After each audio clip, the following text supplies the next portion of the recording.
Hi, everyone. My name is Andrew Seaman. I am a LinkedIn news editor behind Get Hired, which is a weekly newsletter, and also Get Hired Live, which is these wonderful weekly conversations that we have all about job seeking.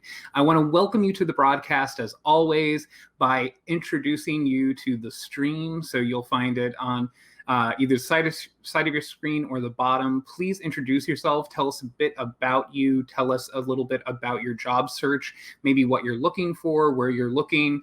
And what I want you to do too is look for other people who are maybe in your area, who are in your industry or in the industry you want to move into. I heard from some really great people who have started job search groups from the comments, who have ended up job searching together. So be sure that you're using the comments and the introductions for networking purposes, because it's so important to your job search. I'm really happy that you're joining us today. Today is all about resumes. A lot of times we do sort of a grab bag about job searching, so we do sort of everything. But today is going to be focused on resumes. So what I want you to do is also get your resume questions into the stream. We'll be taking them a little bit later in the half hour. But today, if you maybe have a question about formatting, what you should be putting on your resume, just put it on there. And we have so many of you already joining. I want to welcome Teresa from San Diego, Pamela from Texas, Charles from Connecticut, Valerie from Maryland, and Jeremy from Ohio. So welcome to the stream. Thank you for introducing yourselves, and keep it going. And like I said, today's all about resumes, and we have a wonderful guest who is the president and CEO of Great Resumes Fast, Jessica Hernandez. Jessica, welcome to the broadcast. Hi, thank you for having me. Yes, definitely. And, so many people have questions about resumes when we have the show. So it's great to have sort of that focus this week. And we're going to start off with something a little unusual and a little bit maybe embarrassing for myself. I don't know exactly how this is going to go, but I have my resume, and so does Jessica. And we're going to take a look at it and see what I did right, what I did wrong, if I did anything right. So, let's dive into that so people can get a sense of maybe what a resume critique is like and some best practices. I think that's probably a good way to begin. And while we're doing this, if people maybe have questions pop up, it'd be a great thing to put into the stream. And again, for those watching, for my employers at LinkedIn, I'm not job searching. This is for educational purposes only. So, Jessica? Great, thanks. Okay, so the first thing I always look at when I'm reviewing a resume is the top third of the resume. And so as I was reviewing yours, one of the first things that stands out to me is that there is no position title that's centered across the top of the resume. So you dive right into your experience at LinkedIn instead of having a position title and a snapshot and even a keyword section. So if you were going to take this resume and you were going to upload it into a job board or apply online, the whole section at the top where all the great keywords go that are going to be searched in applicant tracking systems is missing. So you're missing a great opportunity to add in keywords, which is really important when you're job searching online. So what I would recommend is starting with a position title at the top. And I know that you and I had discussed that hypothetically you would want to lead a team of other editors also in your role. And so we would want to really hone in on that leadership position. So you would want to make sure that your title reflected the type of position that you want. So you want to put that at the top, follow it with a little snapshot of your experience. And I'm not a big fan of a career summary, like a really long, broad overview, but some specific points and accomplishments that you've had would be really great to put at the top of your resume. It really helps the skim readers who are just, kind of skimming through the resume trying to decide whether they want to call you for an interview, to give them those quick points and those quick hits of your achievements. As we get down into the first position, where it says news editor under LinkedIn, one of the things I immediately noticed is you're leading with passive language. So assist with, uh, worked with. These are all passive types of language, and we want to avoid those and use more active voice. So you want to say produced, or you want to say perfected. You want to start with that action verb because it shows that you're in that position, you're taking action, as opposed to something passive, which isn't as impactful in writing. So also, one of the things that I really liked was that you talked about how you spearheaded the successful Out on LinkedIn campaign, and also a weekly newsletter that was among the most popular globally on the platform. So I like that you're bringing attention to some of your successes. What I would like to see more, and what would be more impactful to employers, is if you quantify that. So what made that campaign so successful? How would you put a number to that, a metric to that, to show the impact and how that brought value in that role? And then also, the same thing with the newsletter. Um, is one of the most popular on the platform, but how can we lend proof to that? What makes it the most popular? Does it have the most subscribers? Does it have the most engagement? So how are you proving that it's successful? Because successful can mean a lot of different things, and you really have to be specific on your resume about what makes it successful. And numbers are the best way to do that because you can't argue with the data. Got it. Yeah, and I know that, like I said, this is something that I don't usually take my own advice, so I don't keep my resume ready. But yeah, I could definitely see those issues in the resume, and I appreciate that feedback. And moving down to the bottom portion, and I think that's and also I think I should say too is that my bias for people watching has always been a one-page resume. So I am in journalism, and I've heard from several editors who are hiring positions that, they've worked in journalism for 30, 40 years. And if their resume is one page, mine should be too. So that has always sort of haunted my brain and haunted when I do a resume. So that's something that I should sort of put out there too.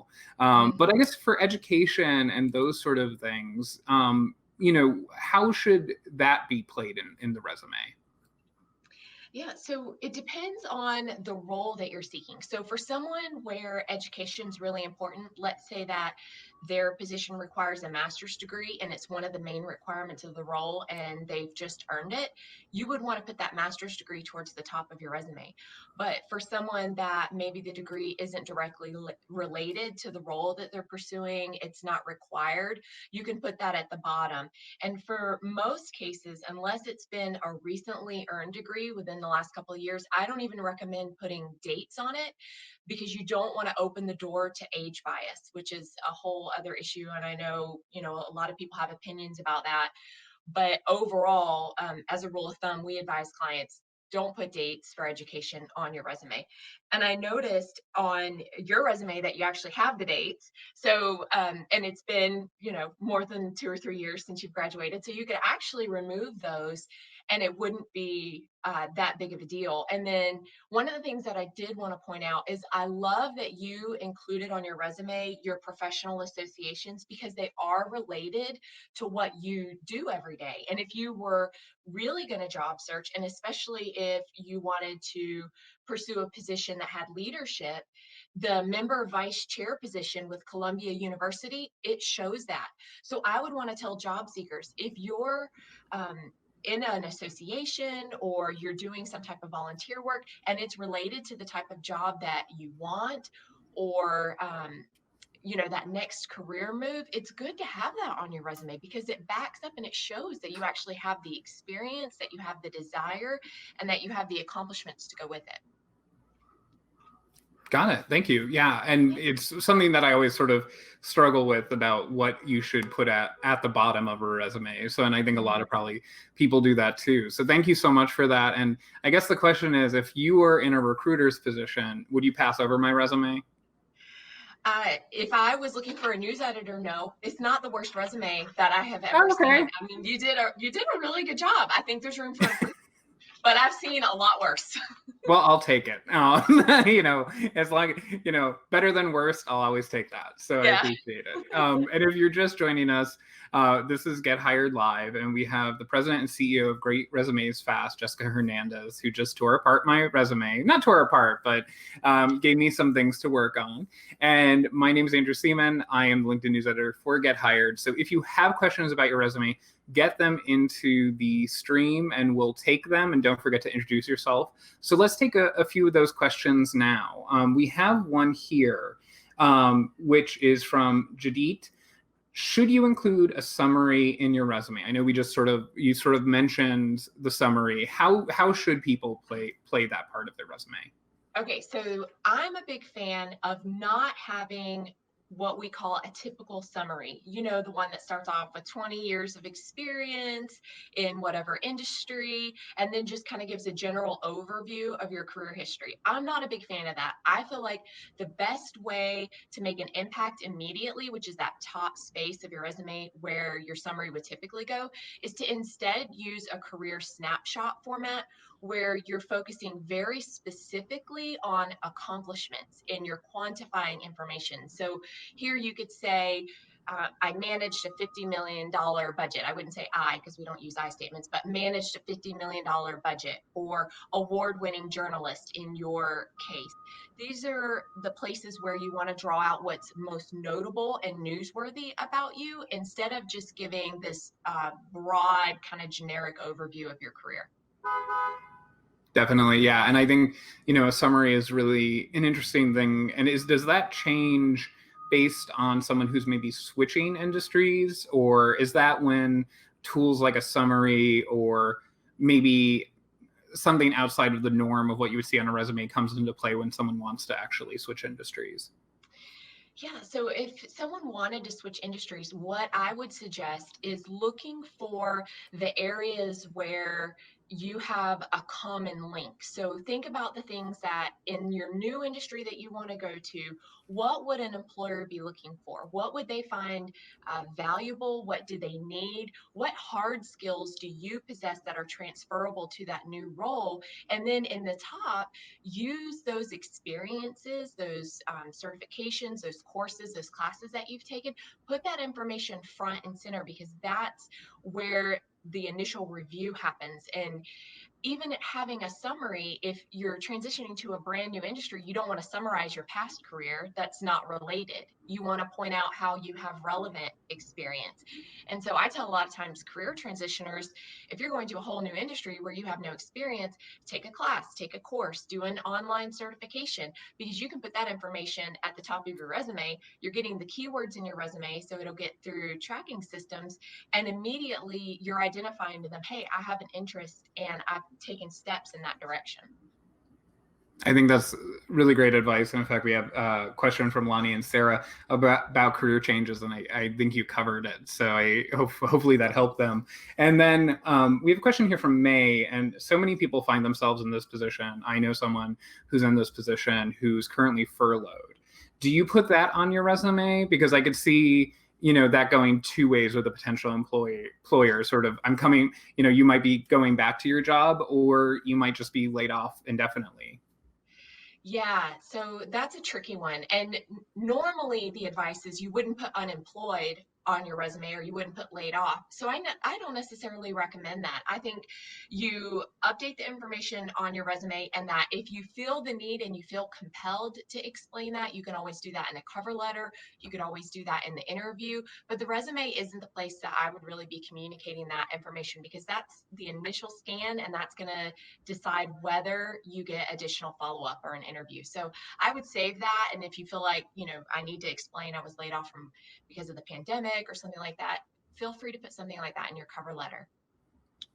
And I think what I've been hoping and saying is that I think most recruiters, most hiring managers, hopefully, if they see that your job ended March 2020 or April 2020, they're going to know why. Yes, exactly. And if it wasn't because of the pandemic, you could maybe get swept into that group too. So then lucky you. Yeah, exactly. But when it comes to, and we had a conversation about this via email before the show, about the format of resumes. And I know you said it depends a lot on your goal. And we have questions here from several people. on what should a resume look like. So Usala asked that and Sarah asked that, is what is the look of a resume? Sure. So the first thing I want to address is that almost in absolutely no circumstance is a true functional resume without any dates ever advised.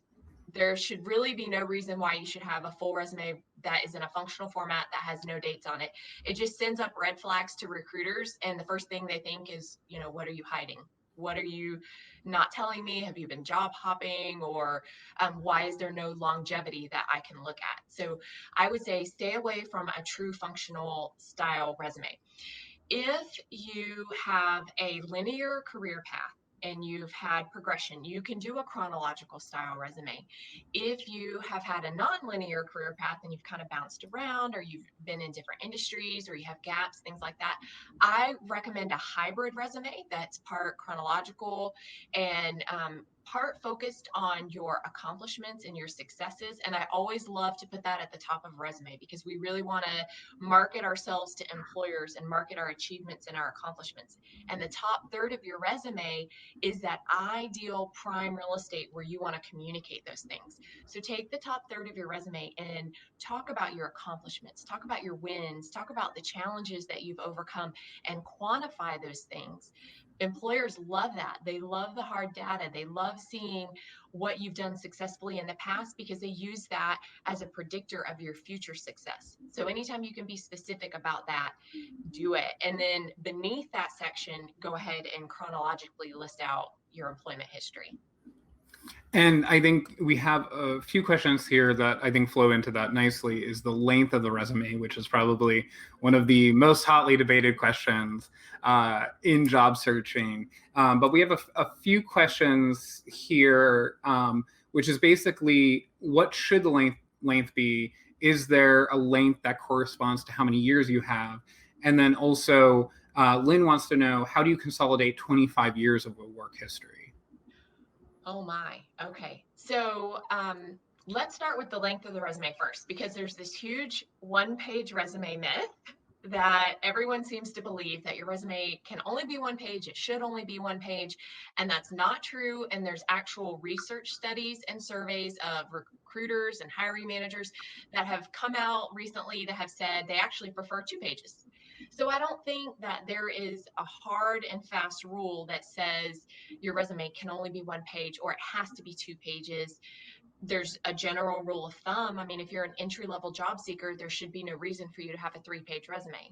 And if you're an executive with 25 years of experience, you may not fit everything that you've done that would be applicable on just 2 pages. You may need 3 pages. I would say use as many pages as you need to communicate the information that you need, but be concise. So, don't be wordy and make it a 5 page resume. That's just not, realistic. An entry level or early professional, 1 page, mid career professional, 2 pages, executive, 2 to 3 pages is usually what you can do. And then for the job seeker with the question about 25 years of experience, I wouldn't put the whole 25 years on your resume. I would really condense it to the last 10 to 15 years of your work experience, because that's what's going to be most relevant to a prospective employer who wants to hire you. The caveat to that is if you've been with the same company for 25 years. In that case, you can't really get away from, I've been with this company since the 1980s. In that case, I would break down your career progression over the last 10 to 15 years to show the different positions that you've held, if there has been progression over the most recent 10 or 15 years of your career history. Got it. And Sarah has a follow-up question, which is, sorry, I lost it. There we go. Thoughts on having two versions of a resume, a short version when you're applying and a longer detailed version when going on an interview? Oh, good question. So I am a big fan of having multiple versions of your resume. And I know that that stresses people out, but I think the more specific you can be with your resume as you apply to different types of roles and you're tailoring it to the specific company and the specific position that you're applying to, the better. So Where I could see that being applicable is if you have a portfolio of your work or you wanted to bring them additional details, you could always bring a resume addendum with you or a more detailed version if you wanted to the interview, or you had specific projects that you wanted to be able to show them, then yeah, absolutely bring that with you. And when it comes to the actual bits and pieces that you put in there, and especially for the people who have been out of school for a while, like on my resume, I've been out of school almost a decade now. How do you combat ageism throughout the resume? I think you said maybe you could leave off dates in some instances, or sort of those things. But is there any way to get around that, or anything that you can do to sort of age-proof your resume? So there's a few best practices that you can do. And I know some people get really sensitive about this topic because they feel like they shouldn't have to. And I get that and I agree with that. But if you're concerned about it and you're trying to avoid bias, these are some of the things that you want to do. You want to avoid putting in not employment dates, but education dates on your resume. If it's been more than 2 or 3 years since you've graduated, that is one big indicator, because if they see that you graduated college in the 1980s, they're going to do the math and figure out, how many years that's been. Um, One of the other things is sometimes I see on resumes, people will put in their career summary that they have 30 plus years of experience in the industry. And for a lot of people, years of experience is a great qualifier. So, like if you're applying to a job and they're asking for somebody that has 10 years experience or 15 years of experience, it's good to list that. But very rarely do you apply to a job that says must have 25 years of experience or 30 years of experience. And years of experience in most cases is not a brand differentiator. It's not something that employer looks at and says, wow, this is really going to stand out compared to someone else. So you want to be mindful of how many years of experience you're putting. And in most cases, we don't even put that on resumes that we write. We leave that off and we let the successes and the achievements really do the marketing and the selling themselves, as opposed to, I have 15 years or 20 years of experience. Yeah, and I know William and Lisa were asking about ageism, so hopefully that helped them, and I'm sure it did. And something that I wanted to ask too, and I get this question quite a bit, and is basically how closely should your LinkedIn profile match your resume? Because obviously the facts have to add up. If you say you worked somewhere for 25 years and one only shows that you worked there 2 years, that is a discrepancy. But how closely do they have to match each other? Okay, great. I love this question because so many people think that their LinkedIn profile has to be an exact replica of their resume, and it doesn't, and it shouldn't. And I'll tell you why. Because employers and recruiters are going to your LinkedIn profile to find out more about you, not just what they read on your resume. They're going to get your resume, and then the first thing they're going to do is go look you up on LinkedIn so they can find out more about you. And you want to give them more. And the great thing about LinkedIn is you have the freedom to be more descriptive, to be more detailed, to explain your career story in a powerful way and to use a narrative that you can't use on your resume. So yes, your employment dates and position titles should match, but you can use the extra space on LinkedIn to really market yourself further in a better way than what you can do on your resume, where you're limited to focusing it on this one specific position and you have to have all these keywords that match the job description, and you just have so much more freedom on LinkedIn to really show who you are, why you do what you do, and to tell your personal brand. And I think brand, especially in my industry, is so important because you have to sort of be able to be Googleable, if Yes. you will, and sort of know that. And something else that I think is a common question, we have a few in the stream here about applicant tracking systems, and I call them resume sorting robots, which I've heard from Yeah. recruiters don't like, but that's what I like. So I call them resume sorting robots. But can you give a brief explanation about what they are, but also sort of how to please them? Because I think a lot of people think there are tips and tricks around them, but I think people think Mhm. there's a secret formula. But really, there are so many different types of applicant tracking systems, so it's difficult to navigate. So, how do you explain that to people? Yeah, so there's over 400 different applicant tracking systems. So it's no wonder that no one's figured out the secret formula to make them all happy, because they all are different, and they are basically candidate databases. So when you apply and you upload your resume, all the information on your resume gets parsed and put into this candidate database. And I kind of think of it like, if you were going to Google a topic and then you put in whatever you want to Google, like, a book title or something like that, and then Google gives you all of the results for that. It's kind of the same thing.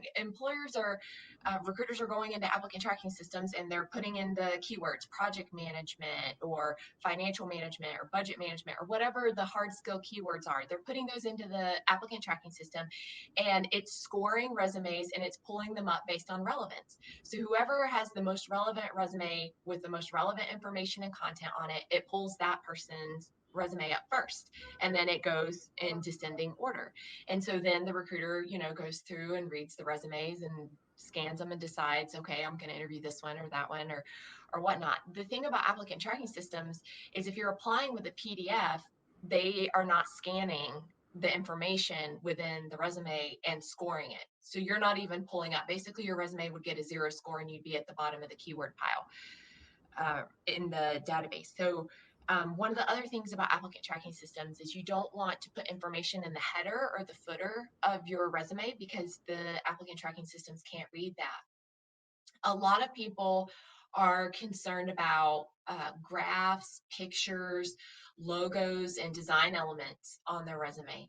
So while the applicant tracking system can't necessarily read and score that information, you can still have it on there, and just make sure that you have a line or a bullet that explains or lays out what that information in the graph is. So let's say your graph shows your sales for the last 10 years and how they've just progressively gone up. Well, you can also have a bullet about that, that says, I sold $35 million worth of new memberships this year, or, whatever the case may be. You want to make sure that it's in the content and it's in the image. That way, the applicant tracking system will still score that you have that information on your resume. And and we got this question before the show. Let's see, I can't find the person's name, but was it PDF or doc? Basically, is there one over the other? Yeah, it's a doc. You want to use a Microsoft Word document, not a PDF. I do advise using a PDF if you're going to email your resume to a recruiter or a hiring manager. Like, if I was going to network with somebody and I was sending them my resume, I always like a PDF, because I know that what I'm seeing on my screen, they're seeing on their screen. Whereas with Word, if I'm running a different version than you are, the formatting might get messed up, and the top of my page 2 might be at the bottom of page 1, and it doesn't look the same. So if you're just emailing it to your network, to a contact, to a hiring manager or a recruiter, send them a PDF. But if you're uploading it into a candidate database, an applicant tracking system, applying on a company website, use the Word version. And we have a question in the stream, and we got one similar beforehand. The one beforehand was from Deborah. This one's from Hope, which is basically, people want to put quantifiable achievements on their resume, but in some cases, people, they may know that they're helping the company, but they don't have that quantifiable nugget to put on their resume. So how do people navigate that predicament? Okay, so a lot of people struggle with this, especially if they either are not allowed to share, like you'll see a lot of executives are not allowed to share revenue or profit information. And a lot of people just don't have responsibility or hands on any kind of money. So there's other ways that you can show achievements and accomplishments on your resume. Think about um, not just ways that you've saved money or earned money, but think about ways that you've saved time or that you've improved productivity or efficiency. So you could think about, did you regularly meet your deadlines, or what part did you have in reducing the time to complete a certain task or a certain project? These are things that can be quantified. Also, comparisons with your past performance, your competitors, an industry average, a company average, or even the predecessor of your position. These are other ways that you can bring in quantifiable information. Think about what you're most proud of. think about problems that you overcame in the position and how you overcame them and what the result was. So it may not be a specific dollar amount like $5 million or a 30% increase in efficiency, but think about other things outside of that. So when we do consultations with clients, one of the things that we ask them is, what are you most proud of in your career? What are you most proud of in this position? What do people come to you for? What are you known for in your company? What does your boss come to you for? And a lot of times you can find that quantifiable information and that proof by asking these other questions outside of, well, how did I just make the company more money? I think that's great advice and really helpful to people. And I think we have time for maybe one more question. And this is resume adjacent question. So I hope that's okay. It's about cover letters. Okay. And basically, yeah, Robert asked, are cover letters necessary? And do they need to be company specific? And I think a lot of people wonder sometimes, what do I put on a cover letter? I know when I've reviewed them for friends and family, a lot of times it'll be like 2 lines that basically says, I want a job. Thank you. Looking forward to the interview. So how should people navigate that space? Okay, so I'll answer the first question. Yes, you still need a cover letter. Yes, recruiters still read it. Are all of them going to read it? Do all of them read it? No. Are you going to know which one will read it and which one won't? No. But studies show about half of them want a cover letter and about half of them will read it. I personally love cover letters, especially when I'm hiring for a job, because the cover letter is the perfect place to explain why you want that specific position with that specific company. You can't really articulate that in your resume, but in your cover letter, you can say, I've admired your company for the last 10 years. And I think I'm a great fit for this role because, 1, 2, 3, and you give them the 3 reasons why you're a great culture fit for the role, why you're a great experience fit for the role. So it gives you the freedom and the opportunity to talk about things in your cover letter that you can't talk about in your resume.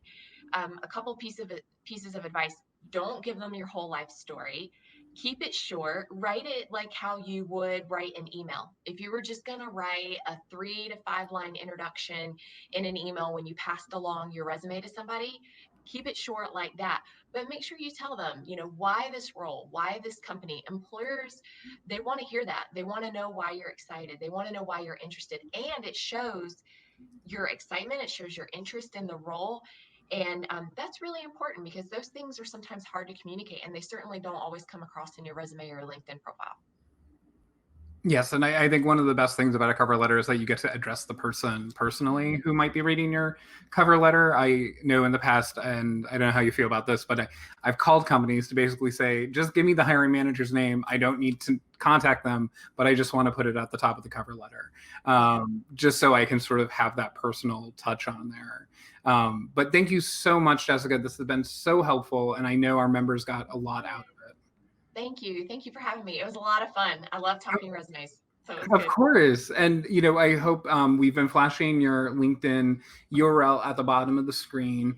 And I think I saw Pat in the comments asking how he can get your company services. So if they go there, they can find you. They can find all about great resumes fast. So thank you so much for joining us. I appreciate it. And, I think a lot of people learned a lot about what they should be doing on their resumes and their materials. So that's great. And for all of you out there, thank you so much for joining us. I am so happy that you join us every week. Next week, we're going to be here again, but we're switching up a little bit because of the U.S. holiday on Friday, July 3rd. We're going to be moving it back. So we're going to be here at 1:30 p.m. on July 2nd, which is a Thursday. So 1:30 p.m. Eastern Time on July 2nd, which is that Thursday before the holiday in the US. So I hope to see you there. I hope you're staying safe. I hope you're staying well. You can only be a good candidate for the job if you're taking care of yourself, and that's especially important during these difficult times. So I look forward to seeing you, and until then, I'll see you on the platform.